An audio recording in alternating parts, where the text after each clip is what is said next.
Halo, saya Abi. Pada video kali ini saya akan membahas soal studi kasus 5, yaitu soalnya UD Jaya Mandiri Semarang pada halaman 115 bab 4 bukunya Dwi Harti, yaitu menerapkan praktik persamaan dasar akuntansi pada perusahaan dagang. Baik, langsung saja kita mulai. Pada soal ini disajikan data berupa saldo awal bulan Juli tahun 2016 yang terdiri dari aset dan utang ditambah modal. Ketika pada pengerjaan soal persamaan dasar akuntansi, ketika memiliki saldo awal, kita harus cek dulu apakah saldo awal tersebut memiliki total yang balance. Apabila tidak balance, kita harus sesuaikan dulu soalnya agar pengerjaan kita tidak sia-sia. Karena saldo awal yang tidak balance akan menyebabkan hasil akhir yang tidak balance. Baik, di sini sudah saya pindahkan di Excel, yaitu kas piutang persediaan barang dagang peralatan totalnya adalah 959.684 di sisi aset. Pada sisi utang tambah modalnya 960 juta. Jadi di sini tidak balance sehingga kita harus sesuaikan soal ini agar menjadi balance. Caranya dalam menyeimbangkan saldo awal ini kita bisa pilih untuk menaikkan sisi aset atau tidak menurunkan sisi utang ditambah modalnya. Pada kasus ini saya akan menaikkan sisi aset saja agar nilainya seimbang. Di sini saya akan menambahkan kasnya sesuai dengan selisih dari antara utang tambah modalnya dikurang dengan aset. Selisihnya adalah 316.000 ya. Bagian kas ini saya tambah dengan 316.000.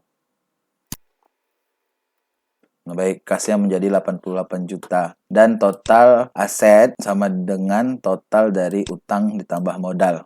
Setelah kita melihat saldo awalnya, menyeimbangkan saldo awalnya, kita langsung membuat tabel untuk menginput persamaan dasar akuntansi itu. Tabel di sini seperti biasa terdiri dari sisi aset, yaitu kas piutang persediaan barang dagang, perlengkapan sewa dibayar di muka, dan peralatan.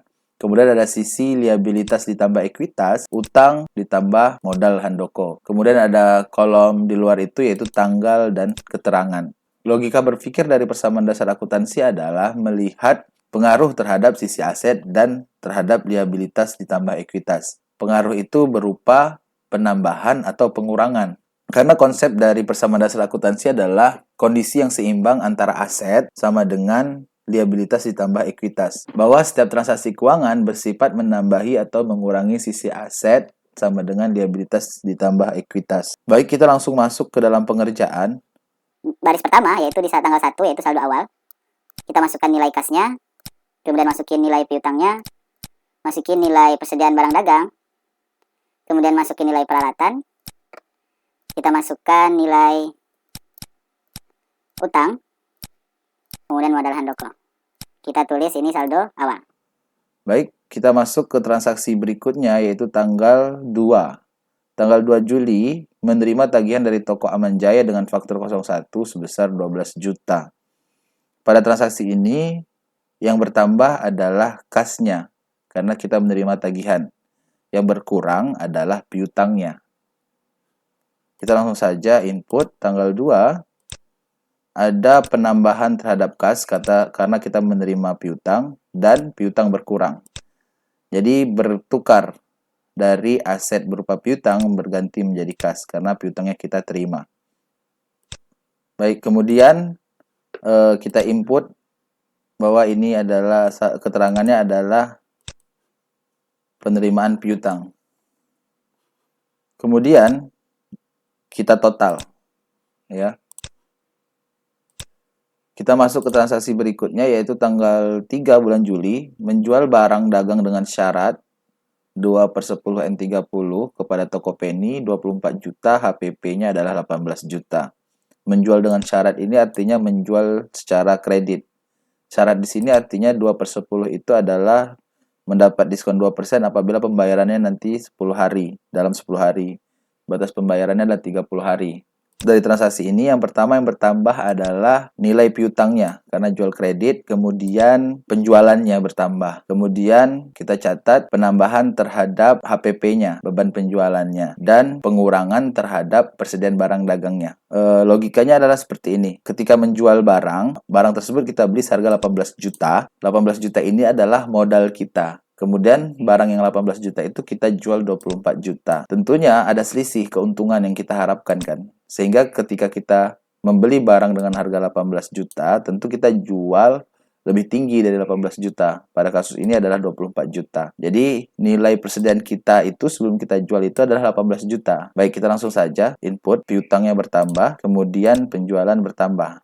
Penjualan pada persamaan dasar akuntansi sifatnya menambahi modal ya, seperti pendapatan. Kalau pada perusahaan jasa dia disebut pendapatan, pada perusahaan dagang dia disebut penjualan. Kita tulis keterangannya yaitu penjualan. Kemudian satu lagi catatannya adalah untuk mencatat pengurangan terhadap persediaan barang, karena barang yang kita jual tentu persediaan kita berkurang. Barangnya telah kita jual, tentu persediaan kita berkurang. Kemudian kita catat beban penjualannya. Pada pengerjaan ini saya memisahkan antara catatan penjualan dengan beban penjualannya. Karena hal ini nanti diperlukan untuk menghitung gross profit atau laba kotor pada laporan laba rugi ya, karena untuk menghitung laporan laba rugi atau menghitung gross profit itu adalah penjualan dikurangin HPP. Jadi saya tidak langsung mengurangi pada persamaan dasar akuntansi, tapi saya catat tersendiri. Baik, kita langsung masuk ke transaksi berikutnya yaitu tanggal 5 menjual tunai barang dagang 32 juta, HPP-nya adalah 25.500.000. Baik, sebelum kita input itu kita jumlahkan dulu totalnya. Oke, ini totalnya. Kemudian kita masukin tanggal 5. Pada kasus tanggal 5 ini yang bertambah adalah sama seperti kasus sebelumnya, cuma ini tunai. Jadi yang bertambah adalah kas dan penjualan. Ya. Kas bertambah, kemudian penjualannya bertambah. Keterangannya penjualan. Kemudian untuk mencatat HPP-nya sama seperti sebelumnya, yaitu persediaan berkurang dan modal berkurang, yaitu ada beban penjualan. Pada persamaan dasar akuntansi, pendapatan dan beban dimasukkan ke dalam modal ya. Oke, jadi pendapatan atau penjualan akan menambahi modal dan beban akan mengurangi modal. Kita total. Kemudian transaksi berikutnya yaitu tanggal 6 membeli kredit, pembelian kredit 66 juta dengan syarat dari PT Monde. Ini artinya kita membeli barang, jadi barang bertambah dan utang kita bertambah karena dengan syarat ya, yaitu pembelian kredit. Persediaan barang kita bertambah tanggal 6, persediaan barang kita bertambah, kemudian utang kita bertambah. Keterangannya adalah pembelian barang dagang. Kemudian kita totalkan. Baik, kemudian kita lanjut ke transaksi berikutnya, yaitu tanggal 7 menerima pelunasan piutang dari toko baru sebesar 7.200.000. Pada transaksi ini yang bertambah adalah kas dan yang berkurang adalah piutangnya. Ya, karena kita menerima pembayaran piutang. Kas kita bertambah, piutang kita berkurang. Kalau yang berkurang saya tandakan dengan tanda merah. Baik, kemudian ini saya hide aja, karena sudah tidak diperlukan. Baik, kita total lagi untuk tanggal 6. Oh, ini tanggal 7 tadi. Ini keterangannya adalah penerimaan piutang. Baik, kita lanjut untuk transaksi berikutnya yaitu tanggal 9. Tanggal 9 adalah bayar utang sebesar 16 juta kepada PT Monde Semarang. Ya. Ketika terjadi pembayaran utang sebesar 16 juta ini, berarti kas kita berkurang dan utang kita berkurang.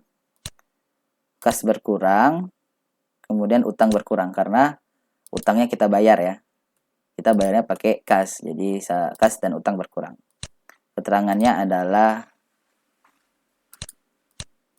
membayar utang. Baik, kita totalkan seperti biasa.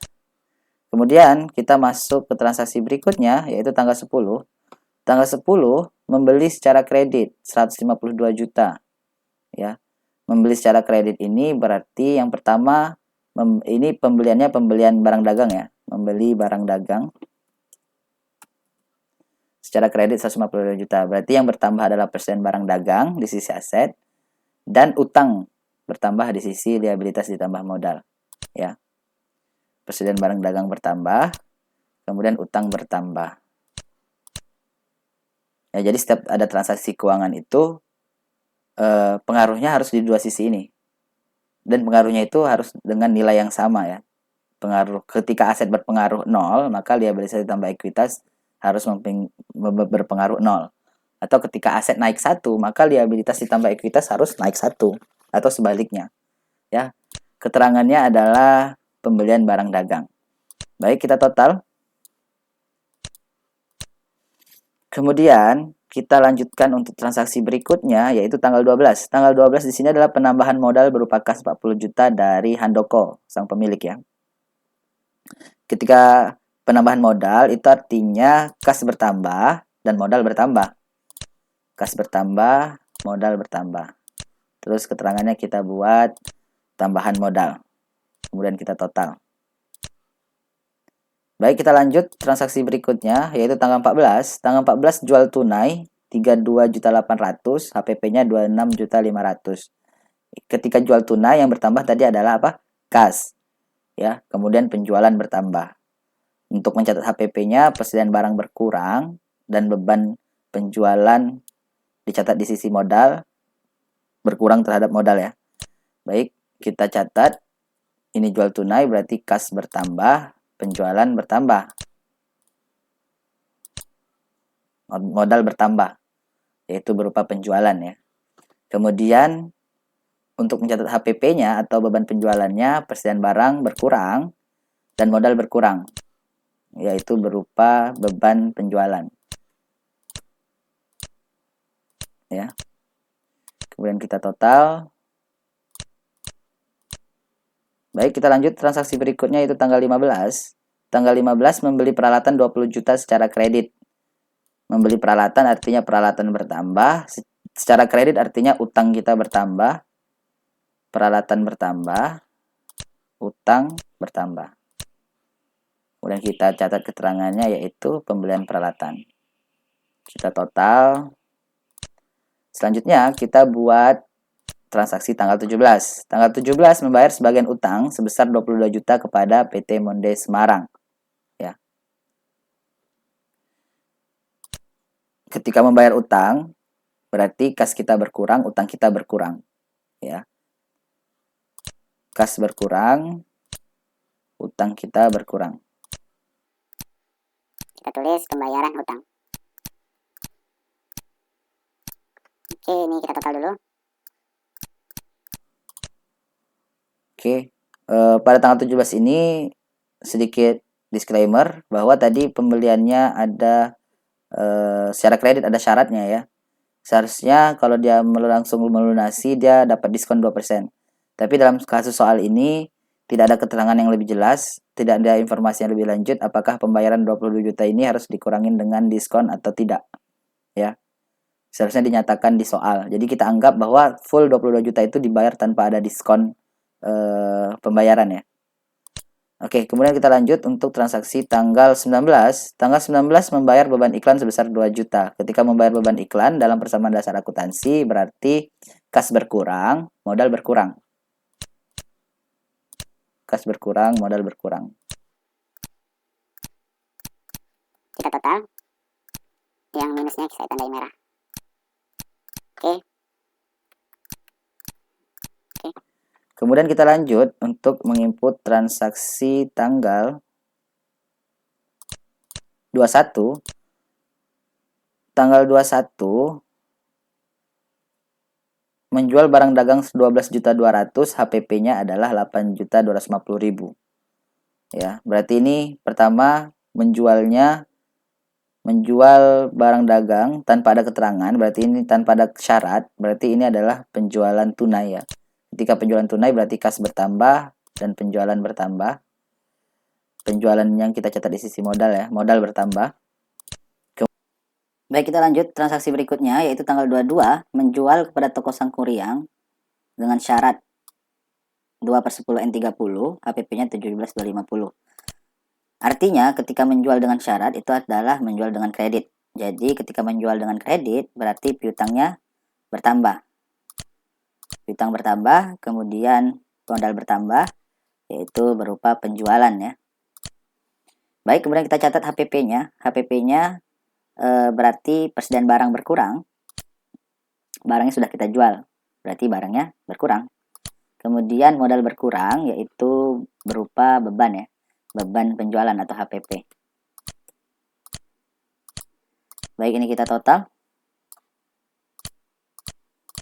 Kemudian kita masuk transaksi berikutnya, yaitu tanggal 24. Tanggal 24 membeli barang dagang 56 juta dengan termin atau dengan syarat, artinya dengan hutang atau kredit. Ketika membeli barang dengan hutang, berarti persediaan barang dagang bertambah dan utang bertambah. Keterangannya berupa pembelian barang dagang. Kita total. Kemudian tanggal 25 menerima pembayaran dari toko Sangkuriang 23 juta dan memberikan diskon. Kenapa diberikan diskon? Karena Sangkuriang membelinya dari kita tanggal 22 dengan syarat 2/10. Ya, 2/10 ini artinya dapat diskon 2% apabila pembayarannya kurang dari 10 hari. 22 ke tanggal 25 itu artinya baru 3 hari. Jadi Sangkuriang berhak menerima diskon ya sebesar 2%. Baik, ketika menerima pembayaran yang bertambah pertama adalah kasnya.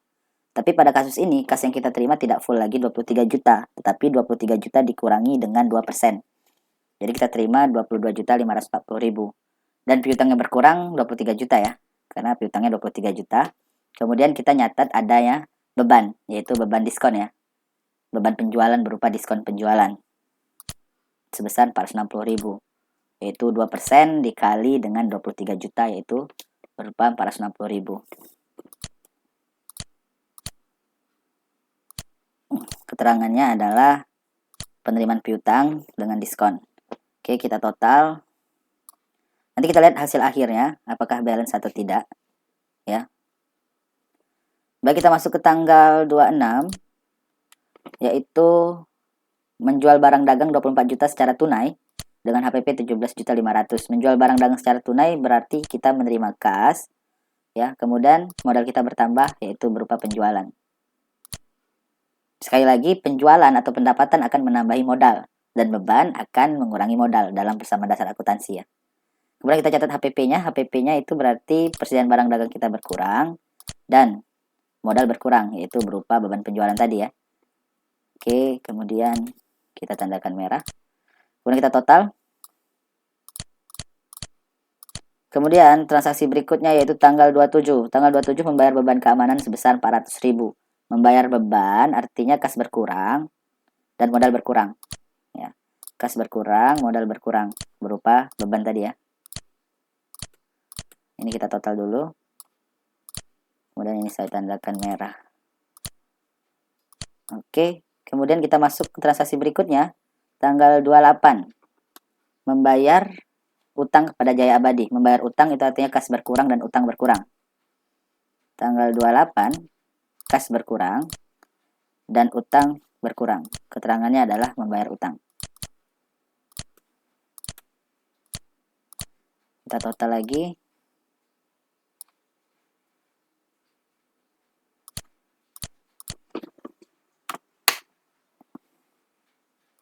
Baik, kemudian kita lanjut transaksi berikutnya yaitu tanggal 29 membayar gaji karyawan sebesar 6.400.000. Membayar gaji ini artinya kas berkurang dan modal berkurang, yaitu berupa beban gaji ya. Kas berkurang dan modal berkurang. Keterangannya adalah bayar gaji. Baik, kita total. Kemudian transaksi terakhir yaitu tanggal 30 menjual barang dagang secara tunai sebesar 10.400.000 dan HPP sebesar 7.500.000. Baik, kita catat. Menjual barang secara tunai berarti kas kita bertambah dan modal kita bertambah berupa penjualan ya. Kemudian kita mencatat HPP-nya berarti barang kita berkurang dan modal berkurang, yaitu berupa beban penjualan ya. Oke. Konsep dari penjualan dan beban penjualan ini, misalkan saya mempunyai baju 5, baju itu saya beli dengan modal 100.000 ya, kalau 5 berarti 500.000. Kemudian saya jual seharga 150.000. 150.000 dikali 5 itu merupakan nilai penjualan saya, dan 100.000 dikali 5 itu merupakan beban penjualan saya, modal saya. Jadi nanti kita akan dapat angka selisih ya. Harga jual dikurangin beban penjualan itu akan dapat laba kotor. Nanti laba kotor akan kita kurangi dengan operasional. seperti gaji, beban perlengkapan, ya, beban keamanan dan lain-lain akan dapat yang namanya laba operasi, ya. Jadi nilai dari HPP harus dicatat secara terpisah. Dan juga itu termasuk dari prinsip dasar akuntansi, yaitu pengungkapan secara penuh. Jadi apabila ada yang tidak kita sajikan atau tidak kita catat dengan lengkap, berarti pencatatan akuntansi kita itu tidak sesuai dengan prinsip dasarnya, ya. Oke, berarti ini kita totalkan langsung. Baik, kita akan lihat apakah nilai akhir dari aset akan sama dengan nilai liabilitas ditambah ekuitas, yang mana seharusnya dalam pengerjaan persamaan dasar akuntansi harus balance, ya. Nilai aset harus balance dengan liabilitas ditambah ekuitas. Karena kan persamaan dasar akuntansi, aset sama dengan liabilitas ditambah ekuitas. Artinya sama dengan. Oke, kita total saja. Ini kita bisa pakai rumus sum, ya. Saya menggunakan rumus sum ya tadi untuk menotalkannya. Kita menggunakan rumus sum. Ini saya hitamkan dulu. Ini kita totalkan dulu yang ini. Baik, kita akan menggunakan rumus sum. Sama dengan sum. Kita totalkan dari kas sampai dengan peralatan. Yaitu hasil dari aset adalah 1.256.640.000. Ya. Baik, kita coba totalkan liabilitas ditambah ekuitasnya. 1.256.640.000. Berarti pengerjaan kita sudah benar, ya. Baik, itulah pembahasan dari soal UD Jaya Mandiri, yaitu praktikum pengerjaan persamaan dasar akuntansi perusahaan dagang. Ya, apabila ada hal yang ingin kalian tanyakan atau yang kurang jelas, silahkan komen di bawah. Apabila suka dan sangat bermanfaat bagi kalian, silahkan like. Terima kasih, saya Abi. Sampai jumpa kembali di video-video berikutnya. Jangan lupa subscribe dan like, ya.